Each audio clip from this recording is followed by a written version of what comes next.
The trial in the case of Dominic Ongwen started on 6 December 2016 at the International Criminal Court in The Hague. Dominic Ongwen, alleged brigade commander of the Senior Brigade of the Lord's Resistance Army, LRA, is accused of 70 counts of war crimes and crimes against humanity, allegedly committed during attacks against the civilian population in Lukodi, Bajule, Odak, and Abok IDP camps between October 2003 and June 2004. This trial is about violence and misery that blighted the lives of millions of people living in northern Uganda. Ordinary citizens, civilians, who wanted no more than to be allowed to live their lives in peace, could no longer live in the villages in which they had been born and raised.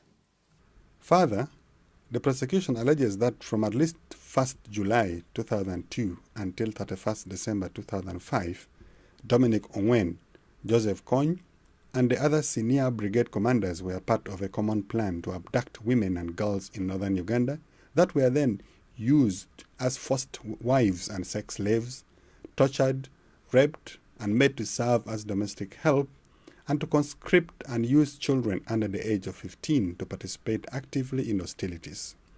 The accused pleaded not guilty to the charges. Do you make an admission of guilt with respect to any charge? In the name of God, I deny all these charges in respect to the war in northern Uganda. And the second question, you therefore plead not guilty with respect to all the charges, I assume. Yes. ICC proceedings are governed by the Rome Statute and all legal texts that were adopted by the state parties. The three judges constituting the trial chamber in this case, presiding Judge Bertram Schmidt, Judge Peter Kovacs, and Judge Raul Pangalangan, are responsible for conducting fair and expeditious proceedings with full respect for the right of the accused and protection of victims and witnesses. Throughout the trial, they are guiding the proceedings, ensuring that the laws are respected at all times, and in the end will decide based on the evidence if Dominic Ongwen is innocent or guilty of the crimes with which he is charged. The prosecution called its first witness on 16 January 2017. It marked the beginning of the prosecution's case. The Office of the Prosecutor intends to provide a variety of evidence, including radio communications, testimonies of various witnesses, forensic reports, but also photographs and other images, videos, and other documentary evidence. Expert witness Professor Tim Allen, first prosecution witness, testified on 16 January 2017. He is Professor of Development Anthropology at the London School of Economics, who lived for many years in South Sudan and northern Uganda. He produced for the Office of the Prosecutor a report on the origins, purpose, and objectives of the LRA and the effect it had on the civilian population.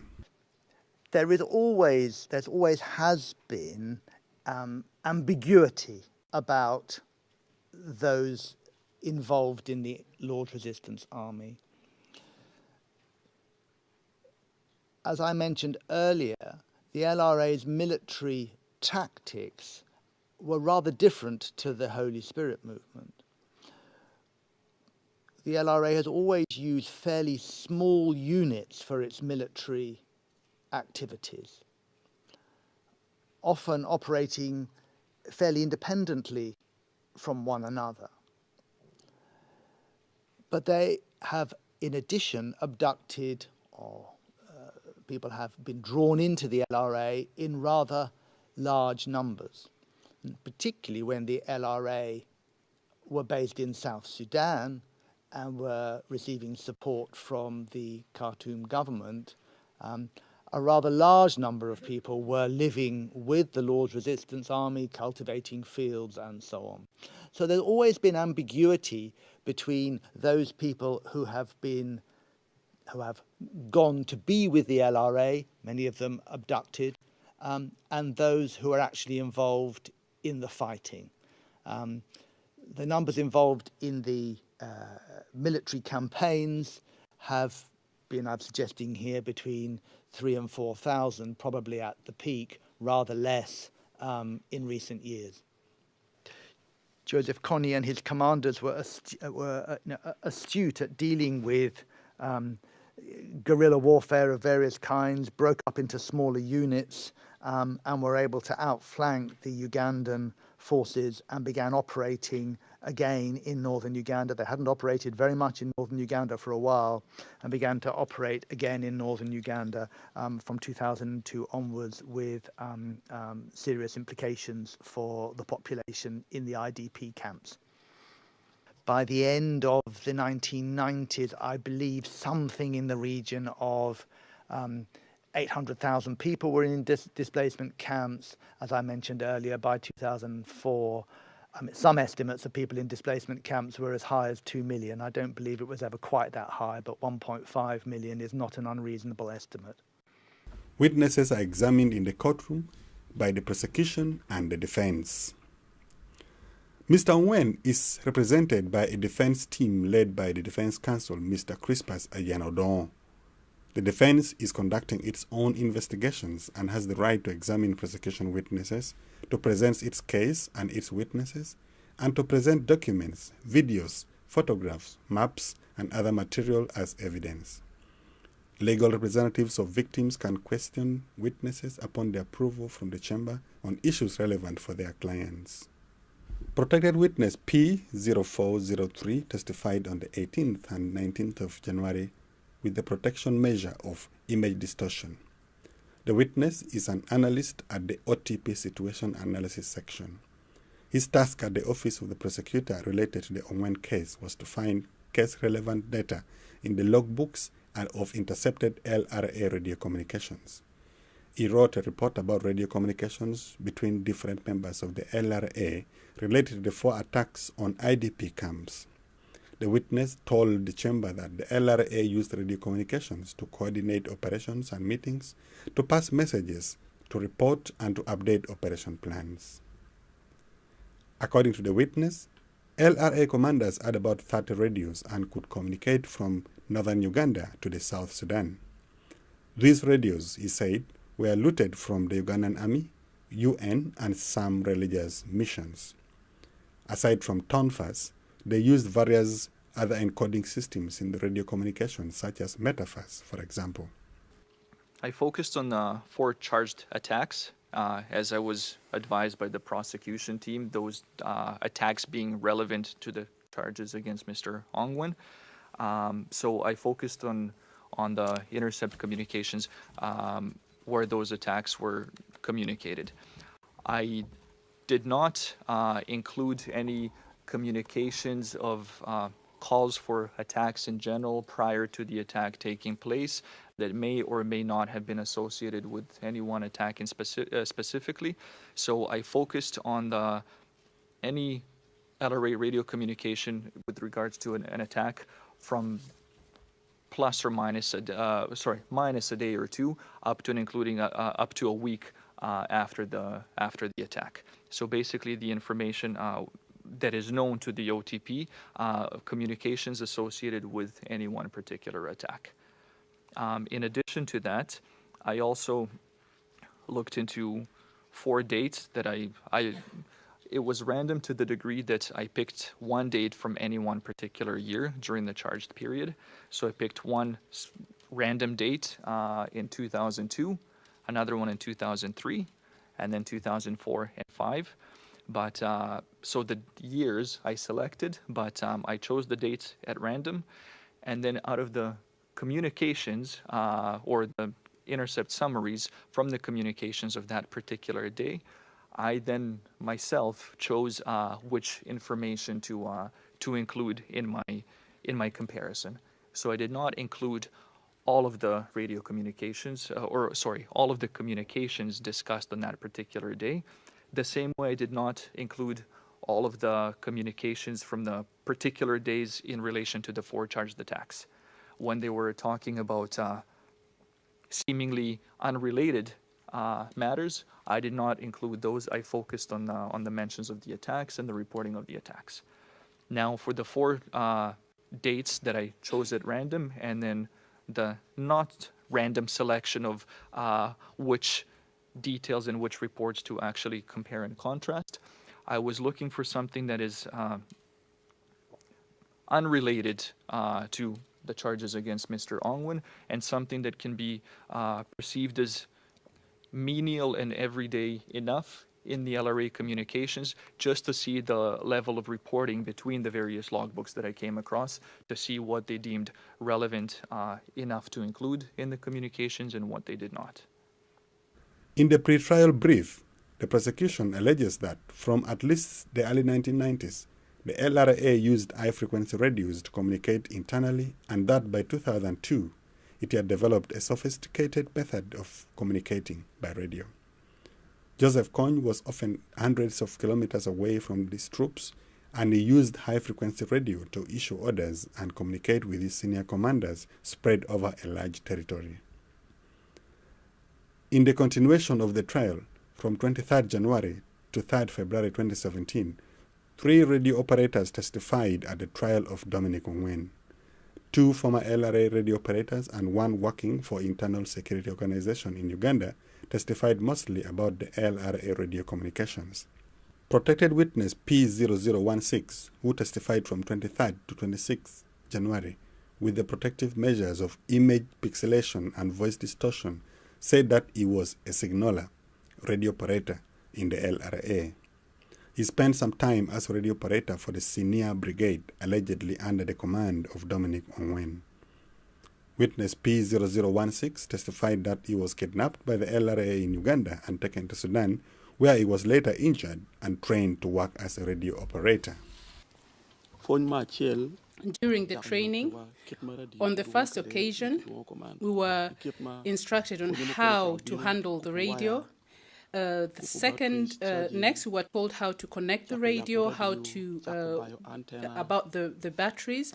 We were instructed how to open the radio, how to put up the antennas. We were taught about the codes, A, B, C, D. After that, we were instructed on how to create tonfas, how to receive messages, and also how to try the radio. We were told to try radios with our colleagues, show them how to do this, how to open it, and after that, we were assigned jobs. You're assigned to work with somebody who already has experience so that you can learn. But you know that when you're speaking over the radio, people's voices change, but you're also taught on how to clarify the voices so that when somebody is talking on the voice, if the voice is not clear, then the person's voice can be clarified. There are some that were not clarified. Kasat was not clarified, but Kasena that was given to us by the Sudanese government was clarified. But there are certain radios that the LRA had that did not change the voices of people. So you had to get used to the voices of people. If you're not used to the radio, sometimes you're afraid of receiving messages. So we were taught on how to receive messages. Also present in the courtroom was witness's legal counsel, Mrs. Sarah Kerwegi, appointed by the ICC registry for the matters of possible self-incrimination. The LRA leaders who were allowed to have radios, Joseph Kony had different duties. His was about trust, but those who had radios included battalion commanders, brigade commanders, up to the people who reported to Kony. At the time that I was about to leave, captains could also have radios, especially if he was assigned for a particular duty. He is given a radio to go with. He further said that all the commanders had radios and call signs. The call sign for Dominic Ongwen was Lima Charlie. To preserve the confidentiality of their talks, LRA officers used code language, tonfas code, and proverbs. The The tonfas is some kind of code. It's like a key. If you want to get into a house, you use a key. You use the key to enter into the house. Messages sent through tonfas. The tonfas messages were sent through esoteric codes. If you did not understand the esoteric codes, or if you're not aware of those codes, then you would not understand the messages. And that's how tonfas was used. Several radio intercepts, recorded radio communications, were played in the courtroom, and the witness identified voices of Joseph Kony, Vincent Oti, and Dominic Ongwen, and different signalers among others. The witness further said that these particular intercepts were about attacks on different locations in the north of Uganda.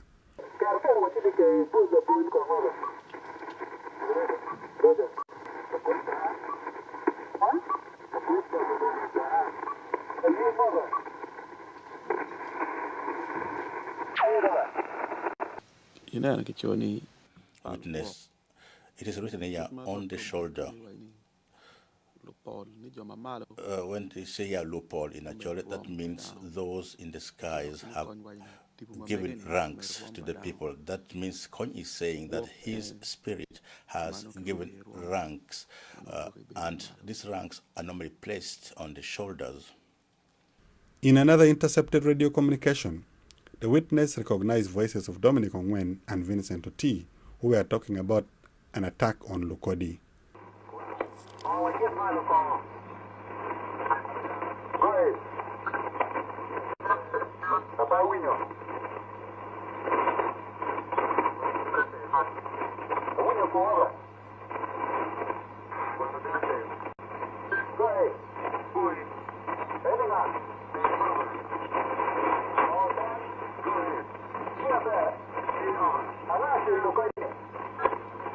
The witness confirmed that Dominic Ongwen was saying that he was the one who ordered the attack and that some of his men did not come back. I think we all heard Oti asked that, called what Padano, and then Oti said, Tem Weribong, go ahead. Then Oti asked, who attacked Lukodi? And Dominic responded, that was me. Then Oti said, I heard that they burnt more than 100 houses. And then Dominic responded that, yes, it was my people, but I have not met them yet. There are two issues there. First, he said, he was the one who attacked Lukode. And secondly, he said, those were his people, and he had not yet met up with them. I think that's what we all heard. The witness said that orders in the bush came from Joseph Kony, and in his absence, they came from Vincent Oti. Witness P0059, who testified from 27 January to 1 February with the protective measures of first distortion, is also a signaler, but for the Internal Security Organization in Uganda. According to the prosecutor's pre-trial brief, he was ISO's most experienced and best interceptor. He listened to LRA radio communications for over 10 years. The Office of the Prosecutor collected the records of several radio operators, including witness P0059 and some others covering the period from 2002 to 2005. This bulk of evidence includes about 5,000 pages of notes, almost 8,000 pages of logbooks, about 5,000 pages of faxed copies, 300 UPDF intelligence reports, 15 police intelligence reports, and 610 sound recordings. Witness P0059 worked in the barracks of the UPDF Infantry Division in Gulu. He said that he worked and slept in the same office so that he could follow the LRA communications at all times. Did any? The work, first of all, is to let the government know the plan of the rebels, that is the LRA rebels, so that the government can find solutions or ways to combat their activity and protect the security of Ugandans. Secondly, I was also told that when I work, I should put everything on record because it would help in the future Because of that, I would record everything that comes from the radio. I would put it in cassettes. The voices are the ones, what I recorded is the one that probably made me to come here now. Witness P0059 further talked about his daily work. Every day, he recorded LRA radio communications on a tape recorder and made draft notes. He would send reports by fax to ISO headquarters in Kampala and make records in the UPDF notebook. On a number of intercepted radio communications played in the courtroom, witness identified Joseph Kony, Vincent Oti, Dominic Ongwen, Rascal Loquia, and Okot Odiambo as the ones who were talking the most on the radio. He said he could recognize their voices and call signs.